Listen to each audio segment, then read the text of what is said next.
लवकरच चातुर्मासाची सांगता होणार आहे। देव उठणी कार्तिकी एकादशी नंतर चातुर्मासाची सांगता होते आणि त्याच्यानंतर भगवान श्री हरी विष्णू हे त्यांच्या निद्रा अवस्थेतून जागे होता आणि या संपूर्ण विश्वाचा कारभार सांभाळता। देवशयनी आषाढी एकादशीला ते झोपी जाता आणि संपूर्ण 4 महिने ते झोपलेले असता आणि देव उठणी कार्तिकी एकादशीला देव उठता। म्हणजेच काय, भगवान श्री हरी विष्णू हे त्यांच्या झोपेतून जागे होता। यंदा देव उठणी कार्तिकी एकादशी 2 नोव्हेंबर 2025 वार रविवार ह्या दिवशी आलेली आहे। तर आपल्याला ही कशी साजरी करावी त्या संदर्भातलीच आज माहिती आहे। व्हिडिओ सगळा बघा। नमस्कार सर्वांना, श्री स्वामी समर्थ। तुम्हा सगळ्यांचं आपल्या चॅनल मध्ये खूप खूप मनापासून स्वागत। बघा, देव उठणी आषाढी एकादशीला चातुर्मासाची सांगता होते, देव झोपेतून जागे होता आणि या संपूर्ण विश्वाचा कारभार सांभाळता। दर महिन्याला 2 एकादशी येतात। प्रत्येक एकादशी आपण धरणं शक्य होत नाही, पण असं म्हणता की आपण फक्त आषाढी आणि कार्तिकी एकादशी जरी धरली तरी सुद्धा 24 एकादशी केल्याचं फळ आपल्याला मिळत असतं। मग तुमची इच्छा असेल तर नक्कीच, आणि उपवास करण्याच्या आधी पण जर तुमच्या शरीराला ते झेपत असेल तर उपवास आवर्जून करावा। मासिक धर्म असेल, विटाळ असेल तर उपवास करता नाही येणार, पण तुम्ही भजन, श्रवण, मनन, कीर्तन तुमचं सगळं चालू असणार आहे। प्रेग्नेंट महिलांनी उपवास करण्याचा अट्टहास करू नये, कारण आता जगाच्या पाठीवर सगळ्यात महत्वाचं आहे आपलं बाळ, त्याची काळजी घेणं महत्वाचं आहे। पण बाकीच्यांची इच्छा असेल तर नक्कीच त्यांनी या कार्तिकी एकादशीचा उपवास धरावा आणि भगवान श्री हरी विष्णू हे झोपेतून जागे होता हा सुद्धा एक अलौकिक क्षण आहे जो आपण दरवर्षी साजरी करत असतो। मग आता काय करायचं, प्रत्येक घरामध्ये बाळकृष्णाची मूर्ती असेलच। नक्कीच ह्या दिवशी पांडुरंगाची मूर्ती असेल, बाळकृष्णाची मूर्ती असेल, प्रभू श्री रामांची मूर्ती असेल, महाराजांची मूर्ती असेल किंवा फोटो असेल, काही पण जर मूर्ती तुमच्याकडे असेल तर त्यांच्यावर बाळकृष्णाच्या मूर्तीवर नक्कीच अभिषेक करावा।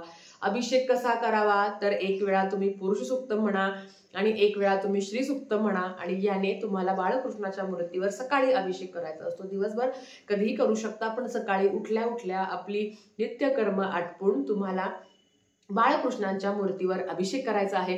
अभिषेक करून झाल्यावर त्यांना वस्त्र परिधान करावे, त्यांना तुळस अर्पण करावी।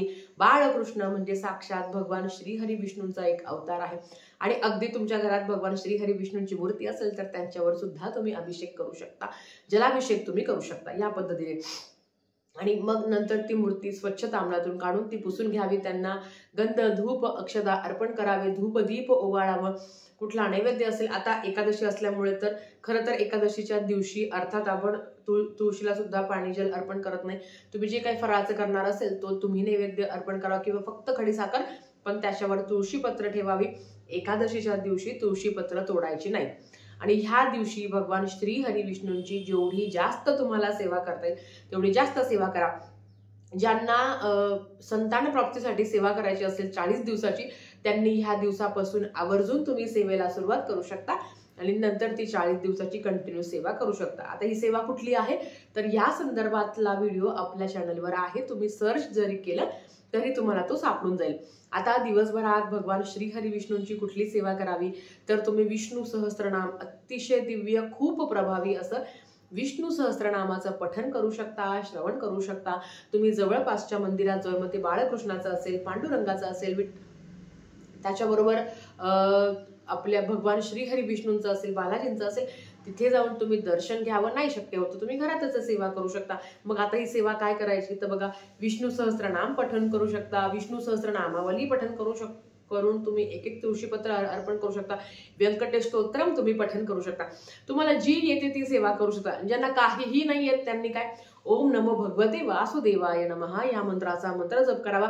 हा दिवस तेवढाच महत्वाचा आहे। ह्या चातुर्मासामध्ये आपल्याकडनं कळत नकळत खूप जास्त सेवा घडलेल्या आहे आणि मग काय होतं ना, नित्यनियमाने मग आपण आपल्या संसारिक आयुष्यात एवढं अडकून जातो की सेवा आपल्याला करणं शक्य होत नाही। पण ह्या चातुर्मासाची सांगता आपली देव उठणी कार्तिकी एकादशीने होत असते, तर नक्कीच त्या सगळ्यांनी जास्तीत जास्त सेवा करण्याचा प्रयत्न करा आणि नाही तर महाराजांच्या मूर्तीवर तुम्ही अभिषेक करू शकता, कारण चराचरामध्ये आपले महाराज वास करता। तर तुमच्याकडे जे असेल, जी मूर्ती असेल त्याच्यावर तुम्हाला अभिषेक करायचा आहे। ह्या दिवशी अगदी बघा, म्हणजे रविवारी रात्री शार्प 12 वाजता जेव्हा सोमवार सुरू होतो, रविवारी रात्री शार्प 12 वाजता तुम्ही एकदा तरी विष्णू सहस्त्रनाम पठण करावं. नाहीतर एक दिवसीय तुम्ही व्यंकटेश स्तोत्रमचं मंडल करू शकता शार्प 12 वाजता. आंघोळ केलीच पाहिजे का? तुमची इच्छा असेल तर तुम्ही करा, नाहीतर फक्त देवासमोर बसून तेलाचा किंवा तुपाचा दिवा लावून आता जे विष्णू सहस्त्रनाम पठण करणार आहे त्यांनी ते करावं, किंवा ज्यांना एका दिवसाचं व्यंकटेश स्तोत्रमचं पठण करायचं आहे 21 वेळा, त्यांनी आवर्जून ह्या मुहूर्तावर करावं. रात्री 12ची ही सेवा खूप प्रभावी आहे आणि जेव्हा तुम्ही एकादशीला ही सेवा करता याचं तुम्हाला 100 पट पुण्य मिळत असतं. आपल्याला माहिती आहे की ह्या 2 एकादशी जरी धरली की आषाढी आणि कार्तिकी, तरी सुद्धा आपल्याला संपूर्ण एकादशी केल्याचं फळ मिळत असं.